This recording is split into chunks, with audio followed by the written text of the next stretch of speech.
السلام علیکم ورحمۃ اللہ۔ ہمارے فضائل رمضان کی تعلیم چل رہی ہے۔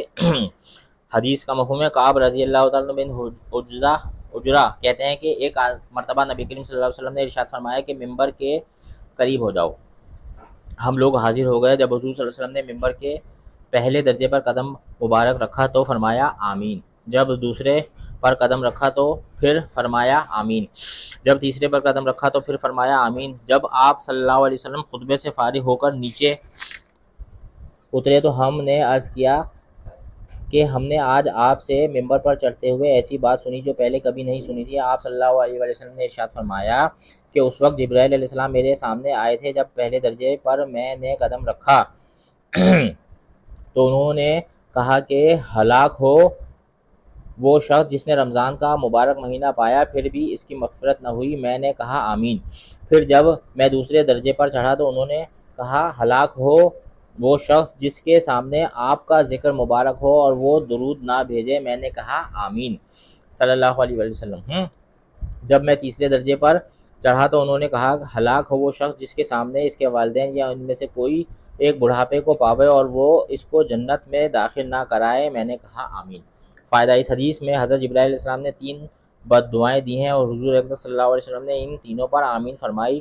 اول تو حضرت جبرائیل علیہ السلام جیسے مقرب فرشتے کی بد دعا ہی کیا کم تھی، اور پھر حضور اکرم صلی اللہ علیہ وآلہ وسلم کی آمین نے جو جتنی سخت بد دعا بنا دی وہ ظاہر ہے اللہ ہی اپنے فضل سے ہم لوگوں کو ان تینوں چیزوں سے بچنے کی توفیق عطا فرماوے اور ان برائیوں سے محفوظ رکھے، ورنہ ہلاکت میں کیا تردد ہے۔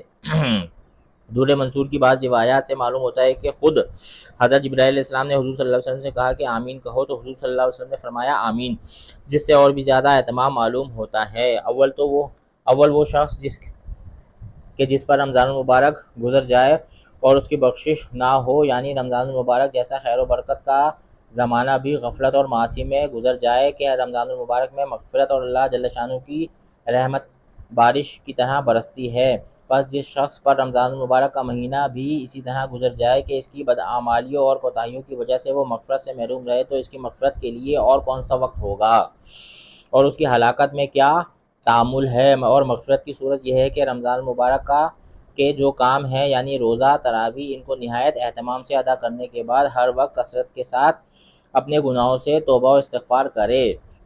دوسرا شخص جس کے لیے بد دعا کی گئی وہ یہ ہے کہ جس کے سامنے نبی کریم صلی اللہ علیہ وسلم کا ذکر مبارک ہو اور وہ درود نہ پڑھے، اور بھی بہت سی روایات میں یہ مضمون وارد ہوا ہے۔ اسی وجہ سے بعض علماء کے نزدیک جب بھی نبی کریم صلی اللہ علیہ وسلم کا ذکر مبارک ہو تو سننے والوں پر درود شریف کا پڑھنا واجب ہے۔ حدیث والا کے علاوہ اور بھی بہت سی وعیدیں اس شخص کے بارے میں وارد ہوئی ہیں جس کے سامنے حضور صلی اللہ علیہ وسلم کا تذکرہ ہو اور وہ درود نہ بھیجے۔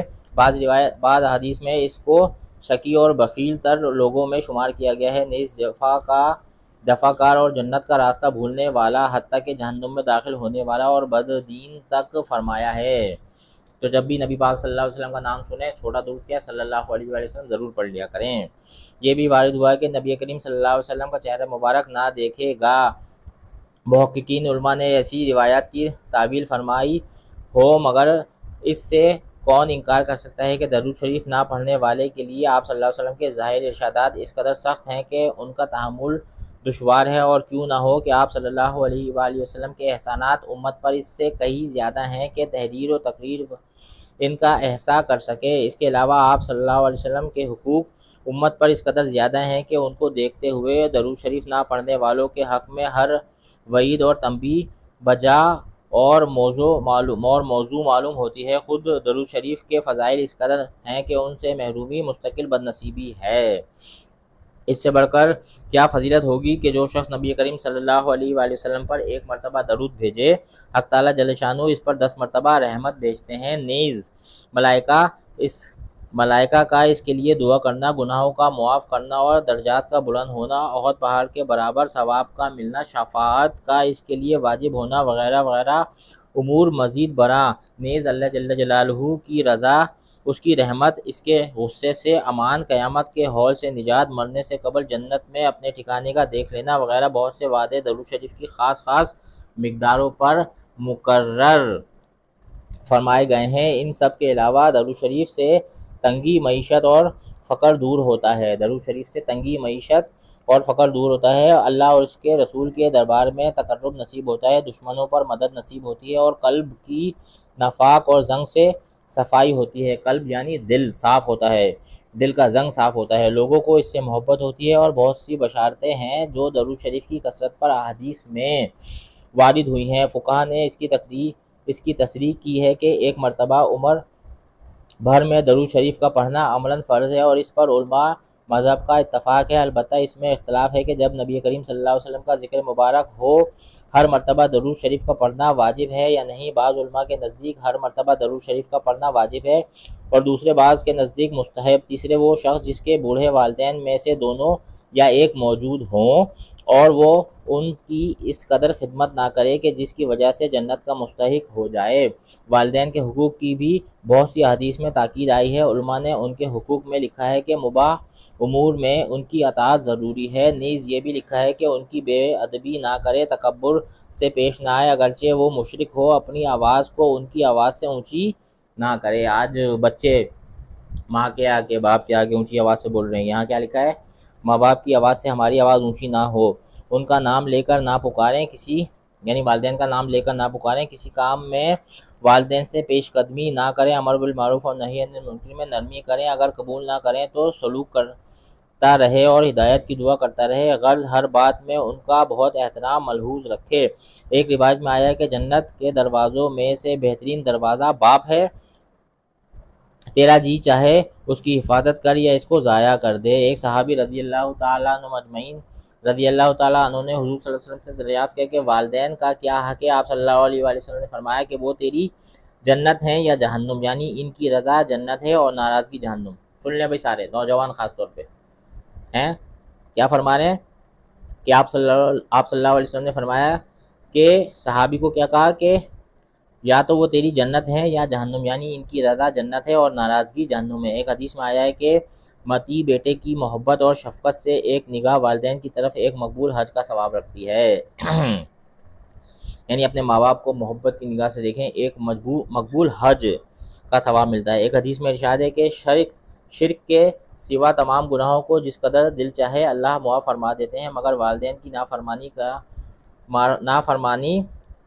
کا مرنے سے قبل دنیا میں بھی وحال پہنچاتے ہیں۔ ایک صحابی رضی اللہ تعالیٰ عنہ نے عرض کیا کہ میں جہاد میں جانے کا ارادہ کرتا ہوں۔ حضور صلی اللہ علیہ وآلہ وسلم نے دریافت فرمایا کہ تیری ماں بھی زندہ ہے؟ انہوں نے عرض کیا کہ ہیں۔ حضور صلی اللہ علیہ وسلم نے فرمایا کہ ان کی خدمت کر کہ ان کے قدموں کے نیچے تیرے لیے جنت ہے۔ ایک حدیث میں آیا کہ اللہ کی رضا باپ کی رضا ہے اور اللہ کی ناراضگی باپ کی ناراضگی ہے۔